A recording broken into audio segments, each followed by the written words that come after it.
Greetings! This is Christopher Long, and welcome to Conversations, my new series in which I'll be interviewing some of the most fascinating people on today's pop culture scene. In this debut edition, I'm chatting with the reigning queen of late night, Timpf. I spoke recently to the longtime Fox News contributor for a special V13.net feature. We touched on an array of topics from her current role on the #1 rated Gutfeld show to politics to rock and roll. And this is a highlight reel from that conversation. Hi, Kat. Thanks for taking the time to talk with me today. Oh, yeah, of course. Gutfeld has skyrocketed recently to the top of the late night Nielsen ratings. Are you surprised at all by the show's immediate runaway success? All of this surprises me. The fact that I'm even on this show surprises me. I mean, I was a Red Eye fan like years and years ago when I was, a cashier living in Los Angeles. So all of this surprises me. And also the fact that our staff is so much smaller than the staff of any of the other late night shows. We film little sketches on iPhones that like a handful of us write together. Like we basically have 2.5 writers. I write, everybody pitches in, everybody has a million jobs. And we have something to offer that a lot of the other shows don't. There was just this whole untapped market of jokes because no one was going after. I'm amazed by all of it, but I'm also not entirely surprised. I thought maybe something like this would happen, but I didn't know this big this quickly at all. Obviously, your involvement with the show runs much deeper than merely providing your on-air commentary. So what does your typical workday look like?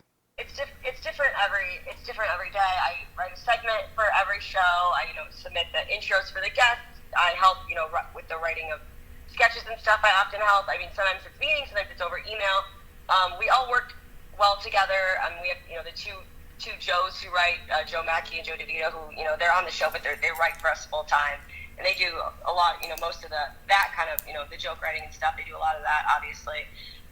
But again, we all wear several hats on the show, and it's really a team effort. We all want the show to be the best it can be, and so we do work a lot. It's a lot of work goes into that hour every day. A lot of work. Your boss, Greg Gutfeld, has become known throughout the industry recently as the new king of late night. Can you tell me about your relationship with him?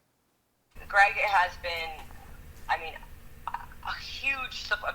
Support's not even a strong enough word throughout my career.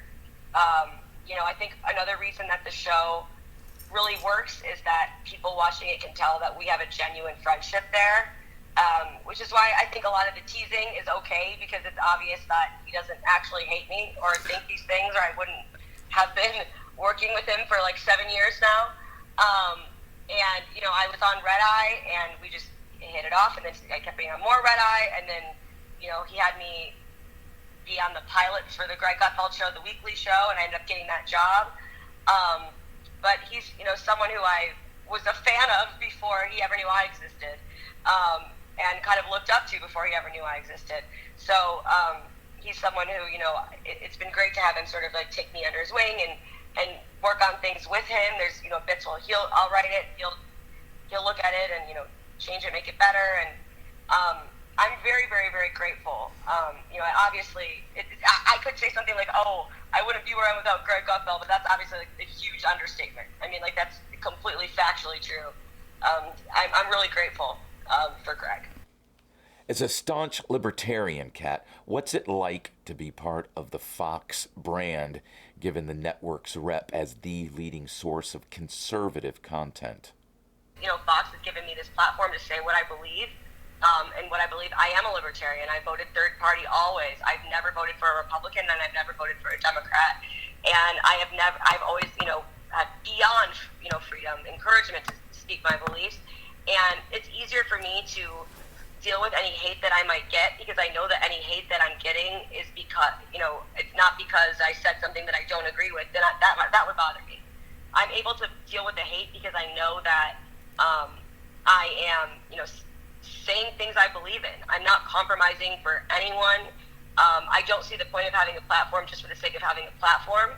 I actually do care and believe in and care about the issues that I speak about. So any hate that I might get in that direction is worth it, because I believe, I do a lot of these things for a cause that's greater than myself, I really am passionate about, freedom and limited government, and I think we've really, really lost that in this country. And if it's great, if, you're doing something for a cause that's greater than yourself, you're always going to have an easier time feeling motivated to do that.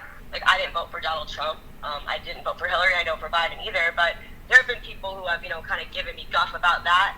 But it's definitely been more extreme. For example, the fact that I voted this last election for Joe Jorgensen and not Biden. That definitely more hatred. I mean, I lost friends. So definitely I would agree with you that it's way more, it's actually less accepting of different viewpoints by far on the left than on the right. Yeah. You and your husband Cam were married earlier this year at the height of the COVID thing. What was that like, and what's the future fam plan looking like? It was fantastic. I was very, very single for a long time. I didn't think that I would ever get married. I didn't really want to get married. So it wasn't like, I'll never be married. No, I wasn't looking for that. I was actually pretty against it. And then, my husband and he's just changed all that for me. I literally knew one thing about myself, and that was that I never wanted children. I never understood why people wanted children. I was horrified at the thought of having children. With him, I'm like, maybe I can have his children. Your on-air rep is that of a fast-living wild party girl. How accurate is that portrayal? Well, let me just say, anybody who wanted to go out for a night with me thinking they're going to do drugs would be very disappointed. I work so much. I don't actually have a drug problem. You also seem to possess a passion for music, so let's talk about rock and roll. What do you like? I love punk rock. I love psychedelic rock, like Brian Jonestown Massacre. It's probably my favorite band. I love the Ramones, love the Misfits. Jerry is a friend. Jerry Only is a friend of the program.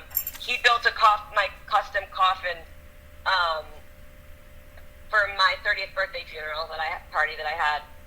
Tell me about your recent on-air dust-up with Buck Sexton over the Beatles. You don't have to say, people have said, even Dagan said recently, that she doesn't like the Beatles. That's okay. You don't have to like the Beatles. I love the Beatles. I absolutely love the Beatles.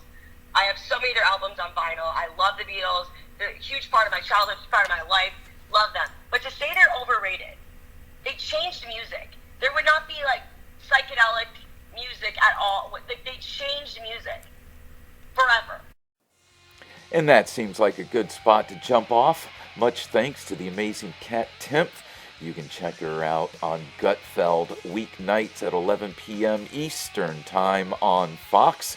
My entire conversation with Kat can be read at v13.net. I'm Christopher Long.